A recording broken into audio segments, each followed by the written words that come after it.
स्वागत है आप सभी का हमारे YouTube चैनल पर साइंस क्लासेस बाय डोडा सर। आज हम आपको कक्षा 10 के सिलेबस का अध्याय शुरू करने जा रहे हैं, जो है प्रकाश। इस सिलेबस को कराने का हमारा उद्देश्य विद्यार्थियों को निःशुल्क परीक्षा संबंधी सहायता प्रदान करना, और आप इसको अधिक से अधिक बच्चों में शेयर भी करने का कष्ट करेंगे। तो हमारा अध्याय है प्रकाश। सबसे पहले हम लिखेंगे प्रकाश की परिभाषा। प्रकाश वह ऊर्जा है जो जंतुओं में, सजीवों में नहीं, जंतुओं में दृष्टिबोध का मतलब है देखने का ज्ञान उत्पन्न करता है। इस प्रकाश की अपनी कुछ विशेषताएं भी हैं। इन विशेषताओं में सबसे पहले हम जैसे देखते हैं, प्रकाश सीधी रेखा में गमन करता है। मार्ग में आने वाली अपारदर्शक वस्तु की छाया बनाता है। जब प्रकाश एक माध्यम से दूसरे माध्यम में जाता है तो अपनी मूल दिशा से विचलित हो जाता है। इस क्रिया को हम अपवर्तन कहते हैं। चौथी इसकी विशेषता है विवर्तन। पांचवी इसकी विशेषता है व्यतिकरण। ये हमने सिर्फ प्रकाश का ज्ञान प्राप्त करने के लिए इसको बताया गया है। हम इस अध्याय में केवल दो ही प्रकार की विशेषताओं का अध्ययन करेंगे। एक तो पढ़ेंगे अपवर्तन और दूसरा आएगा परावर्तन। इसके साथ साथ थोड़ा सा ज्ञान इसके अंदर सिलेबस के अनुसार हम विवर्तन का भी प्राप्त करेंगे। इसके बारे में भी थोड़ा प्रकाश डालेंगे। अब सबसे पहले हम शुरू करते हैं अपवर्तन। अर्थात जब प्रकाश एक माध्यम से दूसरे माध्यम में जाता है तो अपनी मूल दिशा से हट जाता है। इस क्रिया को हम अपवर्तन कहते हैं। अपवर्तन की क्रिया प्रयोगशाला में एक प्रयोग के द्वारा समझाई जाती है। उस प्रयोग का नाम है कांच की सिल्ली।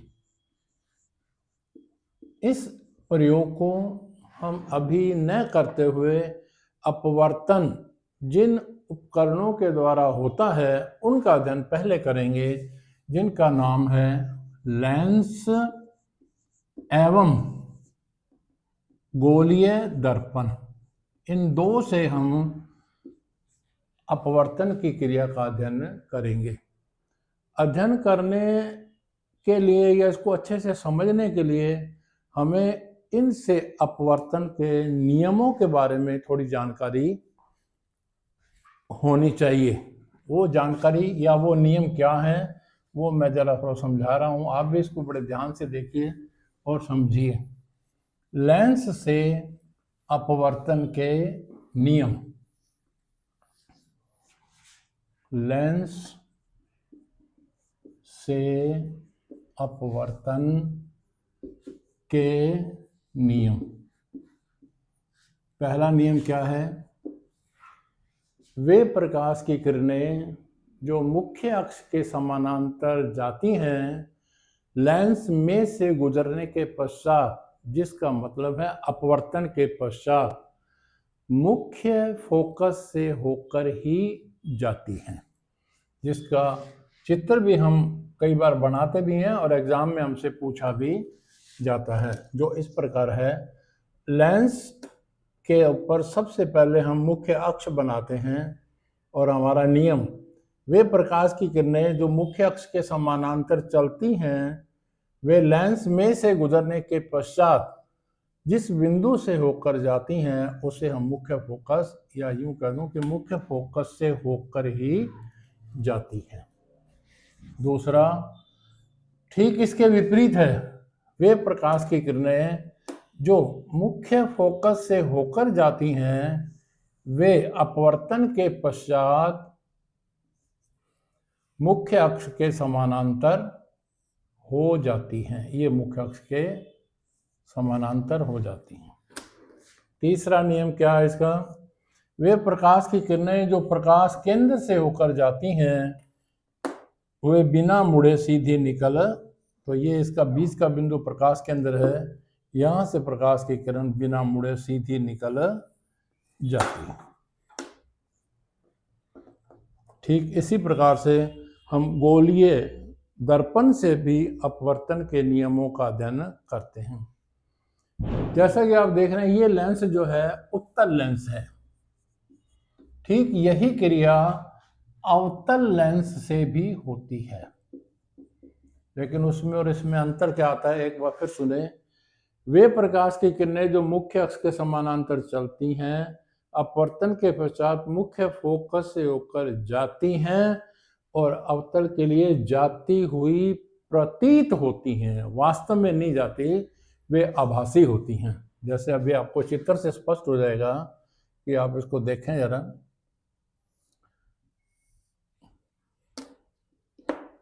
ये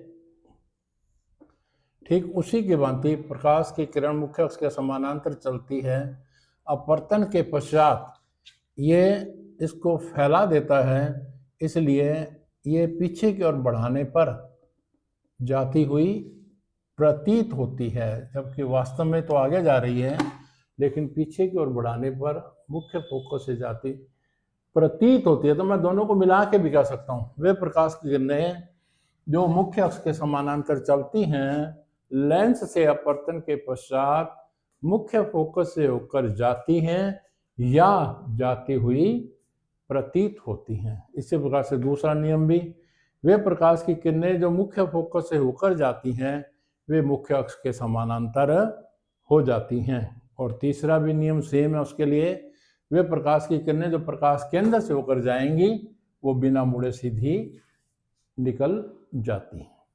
ठीक यही नियम हम अब गोलीय धरातल, गोलीय दर्पण से भी थोड़ा सा दोहरा लेते हैं, हम थोड़ा सा इसको समझ लेते हैं, क्योंकि बाद में इसे हमें प्रतिबिंब बनाने की क्रिया बहुत आसान हो जाती है। तो अब हम करते हैं गोलीय धरातल, या यूं कह दूं गोलीय दर्पण से अपवर्तन के नियम। अब यहाँ अपवर्तन की बजाय हम उसको परावर्तन के नियम कहते हैं, क्योंकि ये दर्पण जो है ना उसका परावर्तन करता है। तो सबसे पहले हम एक क्रिया के लिए एक दर्पण का निर्माण कर लेते हैं पहले से ही। ये अवतल दर्पण, इसके लिए भी नियम वही लगाना है जैसे पहले उसके था। वे प्रकाश की किरणें जो मुख्य अक्ष के समानांतर चलती हैं वे दर्पण से, पहले हम कह रहे थे लेंस, अब दर्पण से परावर्तन के पश्चात मुख्य फोकस से होकर जाती है। दूसरा नियम ठीक इसके विपरीत, वे प्रकाश की किरणें जो मुख्य फोकस से होकर चलती हैं परावर्तन के पश्चात मुख्य अक्ष के समानांतर हो जाती हैं। परावर्तन के पश्चात मुख्य अक्ष के समानांतर हो जाती हैं, ये समानांतर हो जाती हैं। तीसरा नियम, वे प्रकाश की किरणें जो वक्रता केंद्र से होकर जाती हैं वे बिना मुड़े सीधी निकल जाती हैं। जैसे इसका भी चित्र हम एक बार बना के देख लेते हैं थोड़ा। ये दर्पण और ये इसका वक्रता केंद्र जिसको 2F भी कहते हैं। तो यहाँ से जो प्रकाश की किरण जाती है वह बिना मुड़े सीधी निकल जाती है। तो यहाँ तीर का निशान दोनों तरफ ऐसे भी और ऐसे भी लगाया जाता है कि परावर्तन के पश्चात वापस उसी मार्ग पर आ जाती हैं। ये अपवर्तन से और परावर्तन के कुछ नियम रहे हैं। अब इन नियमों का अध्ययन करना हमने क्यों किया इसका अध्ययन? क्योंकि इनसे जो प्रतिबिंब बनेंगे उसको बनाने में हमें इससे बहुत सहायता मिलती है, क्योंकि इनके द्वारा ही वो प्रतिबिंब जो है वो बनाए जाते हैं। तो अब हम पहले फिर चलते हैं, लेंस से प्रतिबिंब का बनना। लेंस से प्रतिबिंब बनने की हमारे पास कौन कौन सी, सबसे पहले पता होना चाहिए कौन कौन सी स्थितियां हैं। तो लेंस से प्रतिबिंब बनने की, प्रतिबिंब की स्थितियां कौन कौन सी पोजीशंस होंगी इसमें जो हमारे पेपर में आती हैं या जिनके आने की संभावनाएं होती हैं। इनमें हम ये भी देखेंगे कि इनमें बहुत ज़्यादा इम्पोर्टेंट कौन सी है। तो पहले मैं एक बार फिर वही एक चित्र ड्रा कर देता हूँ जिससे कि हमारे को सारी पोजीशंस जो है वो एकदम अच्छे से समझ में आ जाए। ये चित्र पहले की भांति जैसा आपने देखा था मैंने बना दिया यहाँ। ये बीच का बिंदु ये कौन सा है? उत्तल लेंस। ये बीच का बिंदु प्रकाश केंद्र जिसे सी कहते हैं, और इसके दोनों और बराबर दूरी पर निशान हम लगाते हैं एफ का, और इसकी दुगनी दूरी पर जो हम लगाते हैं वो 2f का निशान होता है। अब इस मुख्य अक्ष को हम थोड़ा और बड़ा कर लेते हैं, दोनों तरफ इसको बढ़ा देते हैं। अब देखिए हमारे पास कौन कौन सी पोजीशंस बन गई हैं। पहली स्थिति आती है जब लेंस के सामने वस्तु 2f से दूर, 2f से परे, तो पहला पॉइंट बना 2f से परे। दूसरा, वस्तु को अगर लेंस की ओर लेके आएंगे तो दूसरी स्थिति बनती है 2f पर। तीसरी स्थिति बनती है 2f एंड f के बीच में। चौथी स्थिति बनती है वस्तु f पर। पांचवी स्थिति बनती है लेंस और इसके बीच में। पहले वस्तु एक रह गया इसमें, जो छठा पॉइंट है वो है वस्तु अनंत पर है। तो पहला वस्तु अनंत पर, दूसरा 2f से परे, तीसरा 2f पर और 2f और f के बीच में, और छठी स्थिति है जब वस्तु f और प्रकाश केंद्र के बीच में स्थित हो। तो ये तो होगी स्थितियां, जैसे कि आपको थोड़ा ज्ञान भी हो गया होगा कि ये स्थितियां हमारे पास पेपर में आ सकती हैं। अब इनमें प्रतिबिंब कैसे बनाना है उसके हमारे को एक ट्रिक का पता होना चाहिए, ना कि हम इसको रट्टा फाइट करें। हमारे को रटना नहीं है, हमारे को समझना है, ताकि एक तो पेपर में रटी हुई चीज़ होती है ना, वो भूलने की संभावना रह जाती है, और जो चीज़ समझी हुई होती है वो क्लास के पेपर तक भी और उसके बाद आगे की क्लासों में भी जहाँ इसकी आवश्यकता हो वो आपको तुरंत याद आ जाती हैं और समझ में भी बनी रहती हैं। तो अब हम पहली स्थिति बनाते हैं। मान लीजिए पेपर में हमारा क्वेश्चन आया कि उत्तल लेंस के सामने वस्तु f और 2f के बीच में है। मान लीजिए ये क्वेश्चन आ गया, तो इसको पूरा करता हूं। प्रतिबिंब बनने की क्रिया का रेखाचित्र बनाओ तथा प्रतिबिंब की व्याख्या भी करो। तब हम इसको कैसे प्रतिबिंब बनाएं और कैसे हम उसकी व्याख्या करेंगे, इसको हम थोड़ा बनाना सीखते हैं। सीखने के लिए सबसे पहले आपको एक छोटा सा फार्मूला है, छोटा सूत्र है जो याद रखना है, वो है 1/v बराबर 1/f माइनस 1/u। ये हमारी किताब में भी, बुक में भी दिए हुए हैं, लेकिन फिर भी एक बार पहले समझ लें, फिर आप अपनी बुक से भी इसको मिला लेना। यहाँ v का अर्थ होता है लेंस से प्रतिबिंब की दूरी, प्रतिबिंब की दूरी। दूसरा होता है f का मतलब है उस लेंस की फोकस दूरी,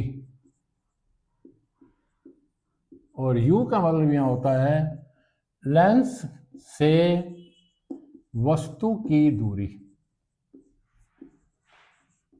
अब इससे हम प्रतिबिंब बनाना भी सीखेंगे, साथ के साथ जो पेपर में आंकिक प्रश्न आते हैं जिसको न्यूमेरिकल्स कहते हैं उनका भी हल हम इसी फार्मूले से ही करेंगे। इसका मतलब ये फार्मूला हमारे बहुत काम आता है। ये एग्जाम में कम से कम भी हमारे पास 5 नंबर के क्वेश्चन को हल करने में हमारी बहुत बढ़िया हेल्प करता है, जो कि हमारे को लगभग नंबर लेने में बड़ी आसानी हो जाती है। तो अब जैसा कि मैंने बताया पेपर में क्वेश्चन आया वस्तु कहाँ पर है, F और 2F के बीच में। तो चलिए हम प्रतिबिंब बनाना शुरू करें। उससे पहले हम इस सूत्र का उपयोग कर लें ताकि वो प्रतिबिंब कहाँ बनेगा, ताकि हमारे को बनाते समय किसी प्रकार की उसमें त्रुटि गलती ना होने पाए। तो उसके लिए आइए हम कैसे करेंगे इसको। माना कि उस लेंस का F फोकस दूरी बराबर 10 सेंटीमीटर या 10 को मान लो, एक अंक डिजिट है, तो इसका 2F कितना हो जाएगा ये तो आप भी अनुमान लगा सकते हैं। जिसका F 10 है तो उसका 2F कितना हो जाएगा 20 U।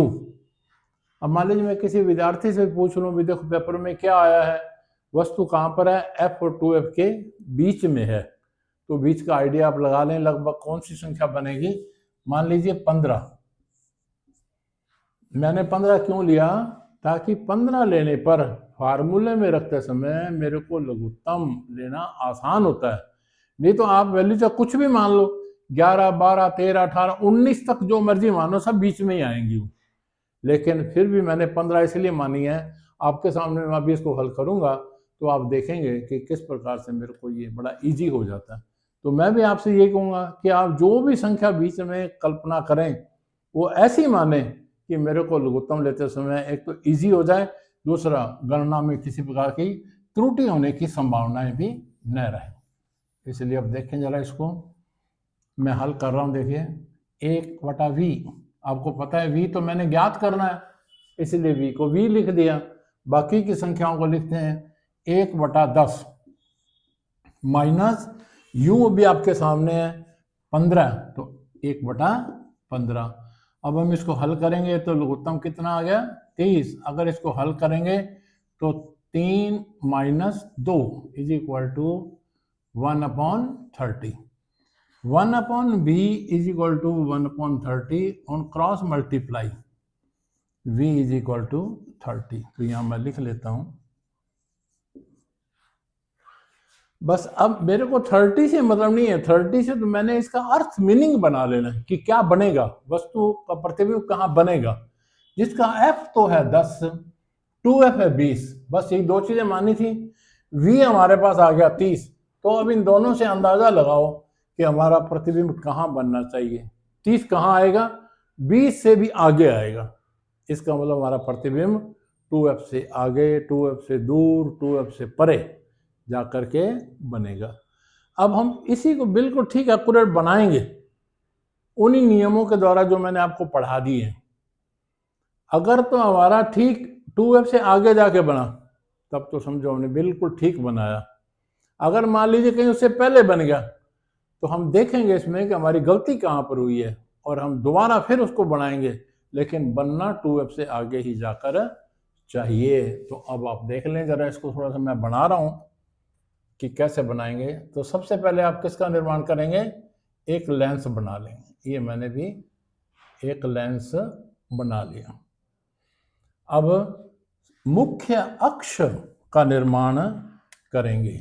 अब हम स्केल रखते हैं। स्केल कहाँ रखेंगे, इस लेंस के सेंटर जिसको कि हम प्रकाश केंद्र मानते हैं उस पर रखते हुए सबसे पहले एक सीधी रेखा खींचते हैं। इसे हम कहते हैं मुख्य अक्ष। अब प्रकाश केंद्र से दोनों ओर बराबर दूरी पे हम सबसे पहले इसका F बनाएंगे। 1 2 3 4 5 6 7 8 9। मान लीजिए इधर मैंने 9 पे लिया तो इधर पीछे भी 9 पे आएगा। 1 2 3 4 5 6 7 8 9।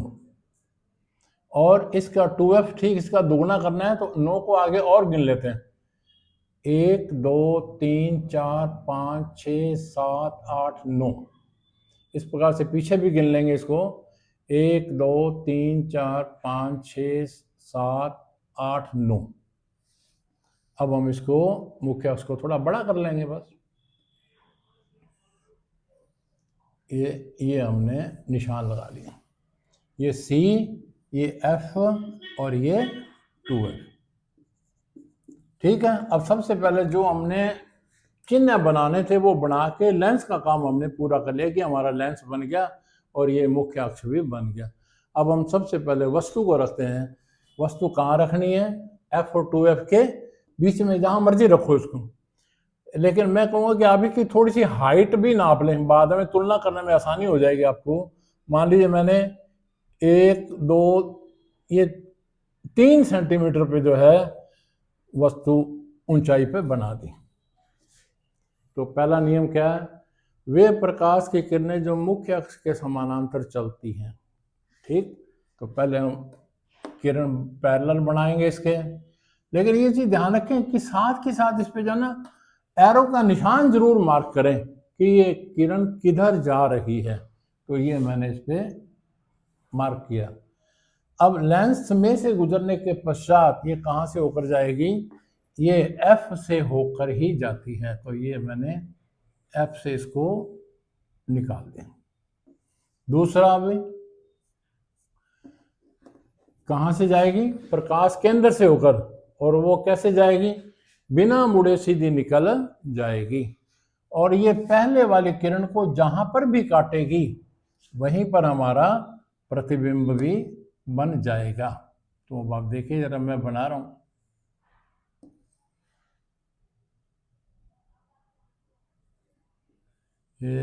ये देखो, इसने कहां पर काट दिया? देखो 2F से दूर जाके काटा।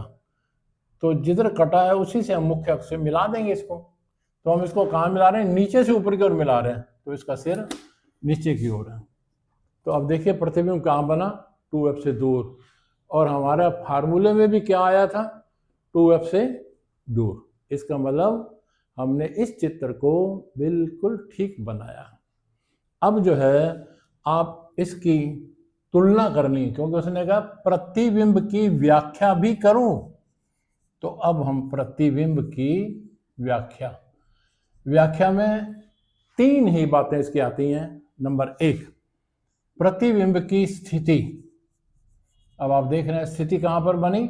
2F से दूर। 2F से दूर भी कहते हैं, परे भी कहते हैं। 2F और अनंत के बीच में भी इसी को कहते हैं। दूसरा, प्रतिबिंब का आकार। अब आकार का मतलब देखिए, दोनों की तुलना कर लें।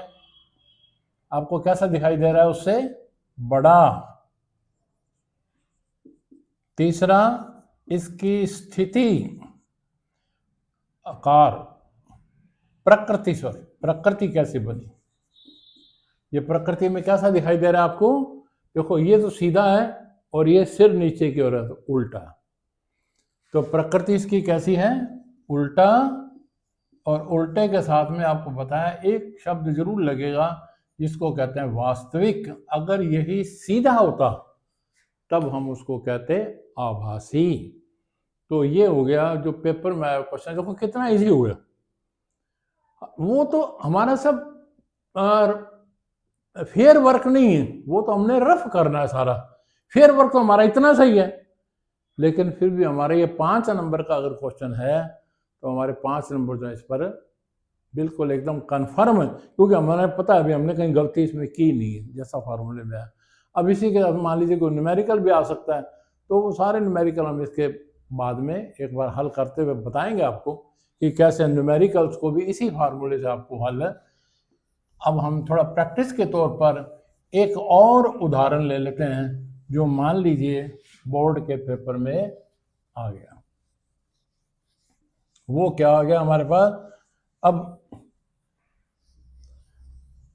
पेपर में ये दिया हुआ आया कि वस्तु अभी कहां पर है? 2F से परे, यानी कि 2F से भी दूर है। तब प्रतिबिंब कैसा बनेगा। अब एक बार आप फिर उसी फार्मूले में आइए। देखिए मेरे ख्याल से मैं दोबारा सिर्फ इसको एक रिपीट सा ही कर रहा हूँ ताकि आपको थोड़ा सा इजीली समझ में आ जाए बात को। सबसे पहले हम क्या सपोज करेंगे, f कितना 10, तो इसका 2f कितना हो जाएगा। बस ये दो बातें तो पहले कन्फर्म है। 20 u, देखिए u पेपर में दिया हुआ है वस्तु 2f से दूर, आपका 2f कितना है 20। तो देखिए अब आप लोग u आपका कितना सपोज करेंगे, आप 21, 22, 23, 24 कुछ भी सपोज करो, लेकिन मैं कह रहा हूँ कि आपने सपोज किया वो बिल्कुल ठीक है, लेकिन इसका लघुत्तम निकालते समय हमें कठिनाई होगी, टाइम भी बहुत लगेगा, गुना भाग भी बड़ा हो जाएगा। तो हम इसकी संख्या को मान लेते हैं 30। अब इसको इस फार्मूले में लिखेंगे 1/v is equal to 1/10 minus 1/30। तो एलसीएम ले लेंगे तो 30 आ गया, तो 3 माइनस 1 इज इक्वल टू 2/30। 2/30 को सॉल्व करेंगे तो 1/15। 1/v इज इक्वल टू 1/15 और cross multiply v is equal to 15 आ गया। अब 15 को यहाँ रखकर हम इसका अर्थ निकाल लेंगे कि इसका मीनिंग क्या बना हमारे पास। देखिए f तो आ गया 10 और 2f आ गया 20 और v आ गया 15। तो 15 को देखो कहाँ पुट करोगे इसमें, 10 और 20 के बीच में, तो इसका मतलब प्रतिबिंब कहाँ बनेगा, f और 2f के बीच में आकर बनेगा। अब ये तो मेरे को कन्फर्म हो गया, v बराबर 15, जिसका अर्थ है f एंड 2f के मध्य बीच में आकर बनेगा। तो अब मैं इसका फिर वही चित्र, मान लीजिए बनाते समय मेरा चित्र एक बार फिर गलत बन रहा है, तो इसका मतलब ये गलत नहीं है, वो मेरा जो मैं फिगर बनाने जा रहा हूँ, रेखा चित्र जो बना रहा हूँ वो गलत है। अब उसको मैं रब करके दोबारा फिर बनाने का प्रयास करूंगा उसको। तो अब देखिए जरा मैं फिर बना रहा हूँ इसको। तो सबसे पहले हम फिर वही क्या बनाएंगे, लेंस। ये आपका लेंस बनाने की थोड़ी प्रैक्टिस हो जानी चाहिए आप लोगों को। तो सबसे पहले हम इसके बीच में बना लेते हैं मुख्य अक्ष। ये आ गया मुख्य अक्ष। अब क्या करेंगे हम, दोनों ओर बराबर दूरी पे f और फिर उसका दुगना 2f को ड्रा करते हैं। 1 2 3 4 5 6 7 8 9, 1 2 3 4 5 6 7 8 9, 1 2 3 4 5 6 7 8 9, 1 2 3 4 5 6 7 8 9। तो अब देखिए ये तो बन गया हमारे पास f और ये बन गया 2f, बस हमारे पास चिन्ह आ गए। अब हम इस मुख्य अक्ष को थोड़ा और लंबा कर लेंगे क्योंकि अनंत तक होता है ये तो। अब हम पेपर के अकॉर्डिंग, सवाल के अकॉर्डिंग इसको हल करते हैं। वस्तु कहाँ पर है, 2f से दूर, तो ये मैंने 2f से दूर मान लीजिए 2 सेंटीमीटर का रख दिया। तो पहला नियम क्या है, वे प्रकाश की किरणें जो मुख्य अक्ष के समानांतर चलती हैं वे लेंस में से गुजरने के पश्चात कहां से होकर जाएंगी, मुख्य फोकस से होकर जाती हैं। दूसरा, जो प्रकाश के अंदर से होकर जाती, देखो तीर का निशान जरूर लगाएं ताकि इससे कंफर्म हो जाता है। नहीं तो क्या होता है, हालांकि कोई बड़ी गलती नहीं है लेकिन फिर भी इस चित्र को अधूरा समझा जाता है कि ये चित्र इसने एरो नहीं लगाए, तो वो अधूरे करते हुए भी नंबर काटने का हकदार हो जाता है, जबकि अपने को नंबर लेने हैं, कटवाने नहीं है इसमें। इसलिए अब दूसरी किरण कहाँ से जा रही है, प्रकाश केंद्र से होकर, और वो पहले वाली किरण को जहां काटेगी ये काट रही है। अब देखो ये कहाँ बना, ध्यान से देखिए, f और 2f के बीच, और हमारा हल भी क्या आया था, f और 2f के बीच। तो अब हम इसकी करेंगे व्याख्या। प्रतिबिंब की व्याख्या में आपको बताया 3 ही बिंदु आते हैं। सबसे पहले आता है स्थान, यानी कि स्थिति कहाँ पर है, f और 2f के बीच। दूसरा आकार, साइज क्या देख लीजिए, उससे छोटा, वस्तु से छोटा है, और तीसरा इसकी प्रकृति कि ये कैसा है, तो ये उल्टा है, और अगर उल्टा है तो साथ में कौन सा शब्द लगेगा, वास्तविक शब्द भी लगाना है। तो ये प्रतिबिंब का बनना हमारा। अभी हम चाहें तो इसमें से एक आध की और भी प्रैक्टिस कर सकते हैं, जो कुछ अगर करना चाहे तो इसके अंदर मान लीजिए वस्तु F पर है, आगे सपोज करो पेपर में वस्तु F पर है, तो अब मैं आपको फिर हल करके बता देता हूँ एक आध, और आप भी इसमें बाद में बना के देखिए, इसको प्रैक्टिस कीजिए। नहीं हो तो आप इसको हमारे कमेंट सेक्शन में इसको डाल देना, ताकि हम बाद में भी आपको थोड़ा बहुत दोबारा समझाने का प्रयास फिर करेंगे। तो अब फिर उसी पे आ जाइए। अब वस्तु कहाँ पर है, F पर। देखिए अब माना कि F बराबर 10, 2F बराबर 20, U कहाँ पर आया है, वस्तु F पर है, और F की वैल्यू आपको पता है कितनी है, 10 है, तो आप यहाँ पर भी कितना लिखेंगे, 10। अब इस वैल्यू को इसमें लगाइए, 1/10 माइनस 1/10। अब आप इसका एलसीएम लेंगे तो कितना आएगा, 10। 1 माइनस 1 इज इक्वल टू 0/10। तो 1/v इज इक्वल टू 0/10, तो v इज इक्वल टू 10/0। अब ये वही मैथमेटिक्स सॉल्यूशन है। किसी भी डिजिट के, किसी भी संख्या का अगर 0 नीचे आता है, हर के भाग में 0 आता है, तो उसकी वैल्यू कितनी हो जाती है, अनंत। अब हम इसको अनंत कहते हैं क्योंकि बटा में 0 आ गया, 0 से भाग देंगे तो इसकी वैल्यू अनंत आती है। इसका मतलब हमारा प्रतिबिंब कहाँ पर बनेगा, अनंत पर जाकर बनेगा। तो अब हम बनाएंगे इसको, फिर देखेंगे कैसा बनना चाहिए हमारे पास। तो अब आप देखिए, फिर वही बनाए हमारे लेंस, ये बन गया लेंस, और इसका बना दे मुख्य अक्ष। अब ये इसका मुख्य अक्ष बन गया। फिर वही करेंगे, बराबर दूरी पर निशान, ये बराबर दूरी पर फिर वही निशान लगाया हमने, और इसका 2F भी लगाया। अब हम वस्तु को कहाँ रखेंगे, F के ऊपर रखेंगे। अब पहला नियम क्या है, वे प्रकाश की किरणें जो मुख्य अक्ष के समानांतर चलती हैं, वे लेंस में से गुजरने के पश्चात कहाँ से होकर जाएंगी, मुख्य फोकस से होकर जाती हैं। ये मुख्य फोकस से होकर चलेगी। दूसरा, प्रकाश केंद्र से होकर जाने वाली किरण बिना मुड़े। अब देखिए आप, ये पहली किरण थी, ये दूसरी किरण है, ये दोनों कैसी होगी, अपवर्तन के साथ एक दूसरे के समानांतर हो गई। और समानांतर रेखा किन को कहते हैं, जो एक दूसरे को कहीं भी नहीं काटती।